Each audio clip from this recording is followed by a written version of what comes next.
Muito bem, voltamos com a Conexão Poder deste domingo, recebendo o deputado Guilherme Maluf, que é um dos deputados mais cotados para assumir a presidência da Assembleia Legislativa a partir de fevereiro de 2015. A eleição acontece no dia 1º de fevereiro, não é isso, deputado? Exatamente. Eu deixei a pergunta no bloco anterior sobre demissão, que o Paulo Coelho tocou. Quantos servidores seriam afastados, demitidos ou exonerados, como queiram, da Assembleia, porque a máquina parece ser inchada, como o senhor disse? E que tipo de servidor, eu perguntei ao senhor, o senhor se desfazeria na Assembleia? Aquele servidor que ganha muito ou o servidor que não serve para nada, né, professor? Fica no corredor tomando café. Dura identificar quem não serve para nada. Dá para identificar, tem câmeras lá, dá para ver quem está no corredor enrolando. Não ia brigar com os outros colegas. Ou eu estou enganado, deputado? Deputado, essa medida, o senhor presidente, demitir funcionários que estão sobrando da Assembleia, não iria provocar e afastar um possível eleitor do senhor como candidato à presidência da Assembleia? Não é uma medida simpática, sem sombra de dúvida, mas ela é necessária. Perderia alguns eleitores, mas ganharia outros. Eu acho que isso, né, a Assembleia tem que acompanhar essas mudanças, como nós dissemos, e vai acontecer provavelmente no Executivo também. Eu tenho visto também alguns estudos nos outros poderes, como o Judiciário. A resposta a essa pergunta, que servidor... Obviamente que existem servidores bons em todas as áreas, e existe excesso também em todas as áreas. Vamos preservar muito a área técnica, sem sombra de dúvida, porque esses técnicos foram treinados para isso. Mas... como eu disse, tem servidor, muito servidor, aliás, que é imprescindível. Mas tem muito servidor que não serve para nada. Exatamente. Como é que você vai identificar quem não serve para nada e colocar para fora? Tem como fazer isso. Existe a forma. Eu acredito que dá para fazer um corte aí de pelo menos 10 a 15% do quadro dos servidores. Você sabe quantos servidores significa tem? O quê? 10 a 15%? Tem quantos hoje lá na Assembleia ao todo, os servidores, entre comissionados e... basicamente os comissionados são o maior número, né? Em torno de 4 mil servidores. 10% disso? 400, 500 servidores. Mas efetivo, deputado, efetivo os efetivos eu não sei o número exato. Aliás, falando em efetivo, professor, semana retrasada houve aquela história de efetivar servidores sem concurso. E aí acabou sendo cancelado esse decreto. A partir de um certo período de trabalho. Qual é a sua posição em relação a isso? Foi um erro importante, grosseiro, que passou pela Assembleia. Eu não participei. Mas teve o dedo de alguém para ter esse erro? Tem. Como eu já existe essa, pairando nos ares da Assembleia, vamos dizer assim, essa ideia de um enxugamento. Então, ações políticas, vamos dizer assim, propuseram... Vamos tornar esses caras que vão ser enxutos ou enxugados efetivos. Vamos segurar essas pessoas para que eles não sejam demitidos. Então, nós fizemos uma defesa, eu, deputado Zeca Viana, alguns deputados, e fizemos uma reversão desse projeto que tinha passado sem uma discussão ampla. Aí o Colégio de Líderes reviu essa situação, e até mesmo porque ela é totalmente inconstitucional, e nós propusemos que isso não fosse publicado e nem levado adiante. Então propusemos uma nova eleição dentro da mesa do corpo diretivo da Assembleia, lá o Colégio de Líderes, e isso não vai ser efetivado. Então, essa legislação vai deixar de existir, mas houve um erro, sem dúvida nenhuma. E houve um concurso recente, né? É o mesmo erro desse concurso recente, que não foi convocado esses concursados, essas pessoas que passaram no concurso recentemente, deputado? Não, não é não. Os concursados estão sendo chamados, pelo que eu sei. Eu não tenho os dados exatos, obviamente que já deveriam ter sido chamados, eu não sei em que prazo isso vai acontecer, mas eu sei que estão sendo, porque hoje você já vê muitos funcionários novos na Assembleia que são funcionários vindos desse concurso. Sobre funcionários ainda da Assembleia Legislativa, o deputado Guilherme Maluf, encarando o senhor já como um possível integrante da mesa diretora, como o senhor avalia e como poderia ser a política do Legislativo, da direção do Legislativo, em relação à dívida que esse poder tem para com os servidores às dívidas relacionadas ao URV? uma negociação que foi feita lá atrás, que é uma briga da categoria já há muitos anos, entra a gestão, sai a gestão, eles não conseguem resolver e já passa aí, há quem fala em 200 milhões de reais. O senhor defende esse pagamento, uma discussão mais aproximada? Como é que o senhor lidaria? Não é uma briga só de servidores da Assembleia, né? Funcionários do Estado também naquele nesse caso que eu falo é especificamente da Assembleia. Tem todo mundo servidores da Assembleia receber, vamos quebrar o Estado, que estão buscando essa discussão com a mesa diretora. O senhor estará aberto caso o presidente for? Não há dúvida nenhuma que é direito do servidor essa URV, a correção da URV. Isso, inclusive, a atual mesa já fez um acordo nos autos do processo, me parece, para pagar isso em 24 ou 36 vezes. E nós vamos cumprir esse acordo judicial. Até porque eu também sou servidor da Assembleia Legislativa. Antes de ser deputado, eu sou médico concursado da Assembleia. O senhor também tem um bereré para receber lá, né? Nenhum, porque foi isso antes ao meu último concurso, que os servidores que são contemplados com essa diferença do URV foram antes do meu concurso. Essa diferença aconteceu, só para quem não tem idade para entender, né, professor? Igual a gente. Nem eu. O Paulo Coelho, que é um menino ainda, tem 18 anos só de carreira. Enfim, acontecia o seguinte, os caras calculavam a URV, que é a unidade indexadora antes da moeda real efetiva, né, que veio depois do Cruzeiro Novo, não lembro mais Cruzado, né? Que era. Cruzado.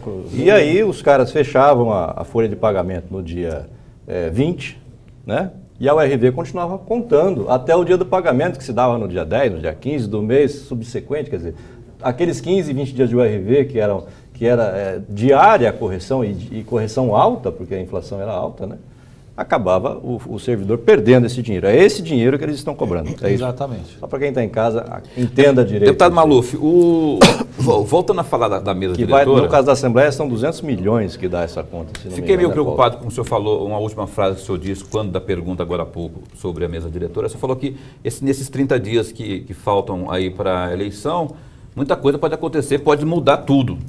Pode. Então o senhor não está tranquilo, como hoje está uma conversa consensual, aponta o Guilherme Maluf como o nosso candidato a presidente da Assembleia. Quer dizer, o senhor não está tranquilo. O que você quer dizer com Estou perguntando. Não, é uma tese.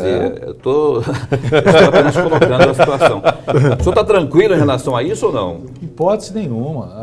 Essa eleição é uma eleição muito instável. Então não está fechado o negócio. Não. Existe uma rixa com o próprio Zeca Viana, que é o líder do governo, líder do governo Pedro Táxi, do futuro pode ser o líder pode ser o líder, que ele acha que o senhor não tem essa maioria, que essa maioria estaria com o seu adversário, Eduardo Botelho? Não existe. O senhor já conversou com ele sobre isso? Já. Deputado Zeca Viana, ele é um dos principais pilares aí do nosso grupo político dentro da Assembleia. Eu respeito muito. E se ele não for o líder, eu acredito que o governador Pedro Táxi vai perder muito com isso, porque hoje ele exerce uma liderança natural. Ele é muito combativo. Exatamente. Ele é muito combativo, polemiza por isso. Aliás, deputado Zeca Viana, o senhor está convidado para vir aqui no Conexão. Pela enésima vez, diga-se. Pela enésima vez. Então, o deputado Zeca Viana, ele realmente vai fazer um trabalho muito importante. Eu acredito que o governador Pedro Táxi, deve aí, uma sugestão, convidá-lo para ser seu líder. Deputado, qual a dificuldade que a dupla Emanuel Pinheiro e Eduardo Botelho oferece para a dupla Guilherme Maluf e Mauro Sávio? Não resistência. A mesa diretora. Que resistência é essa, meu Deus? Não existe uma resistência. Existem algumas... Aliás, Emanuel Pinheiro quer derrubar todo mundo, né? Quer derrubar o presidente do TJ, quer derrubar o presidente da Assembleia. É o strike man. Existem algumas formas de você fazer política. A forma que o deputado Emanuel Pinheiro desenvolve a política é um pouco diferente da forma como a gente desenvolve a política. E isso é importante numa democracia, você ter diversas formas de fazer política.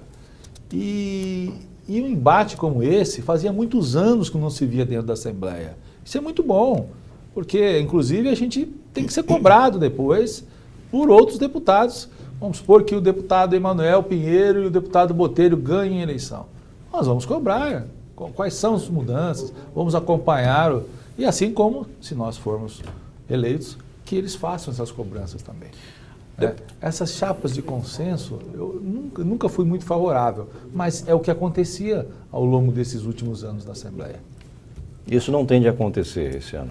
Não, podemos até... Há quem defenda uma chapa única. Podemos até chegar nisso. Para que não haja mas eu acredito que o embate, o debate é importante.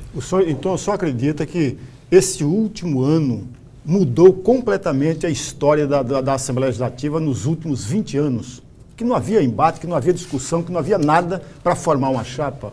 Professor, vai ser um novo momento político para a Assembleia Legislativa. Nós vamos ter debates calorosos, até pelo perfil dos deputados que estão hoje, que foram eleitos. O deputado Wilson Santos, é uma pessoa, por exemplo, que é combativa, que gosta de debate. Deputado Zé Carlos do Pátio é um excelente também deputado, com muita experiência. Deputado Wilson Santos, que também, quando deputado foi, era muito combativo. Então, se bem que à época o Wilson Santos era oposição, hoje ele vai ser situação, muda um pouco, mas... Então, eu acredito que nós vamos ter, vamos viver belíssimos debates na Assembleia. O Wilson Santos, aliás, é o típico parlamentar, né, professor? Exatamente. Eu estou enganado, professor. Não, como executivo não serviu. Tome a crítica como quiser, mas como executivo não serviu. Deixou a prefeitura um legado péssimo para todo mundo, né, professor? Ele é bom parlamentar, porque parla bastante. Né? Cobra bastante, mas é que eu falei, né? Fala muito. Cobra bastante, mas quando é oposição. Agora a situação é uma grande incógnita. Então, bora saber. Eu queria que o senhor falasse aí sobre o episódio Janete Riva, que causou muito, na pior das hipóteses, para dizer o mínimo, burburinho no meio político. E também constrangimento. O texto da Constituição que permite você indicar uma pessoa para ser candidata a um processo, a uma vaga do Tribunal de Contas, ele é um pouco subjetivo. Então ele fala que ele tem que ter amplo conhecimento. Não fala, tem que ser formado nisso. Então eu acredito que esse é um texto que precisa passar por uma mudança. Né? Então, se você pegar esse texto, e eu peguei e li, não há nada que desabonasse a Janete, a não ser as dificuldades que o esposo dela enfrentou. Mas então o senhor está dizendo, deputado, que o senhor é favorável de mexer no artigo 49 da Constituição do Estado, que fala exatamente disso. É o artigo 49 da Constituição que diz, entre eles, que exige o notório conhecimento na área jurídica, contábil, econômica ou administrativa. Pois é, sou favorável que tenha uma definição mais precisa. Tem que haver nível superior completo, pós-graduação, tantos anos de gestão. E o conhecimento profundo naquela atividade que ela vai desempenhar, em tese desempenharia lá no Tribunal de Contas, a questão jurídica e tudo isso. Eu vou te contar, nenhum conselheiro que está lá, com todo respeito, tem conhecimento profundo de coisa alguma. Vamos falar a verdade aqui, não estamos aqui para enrolar ninguém.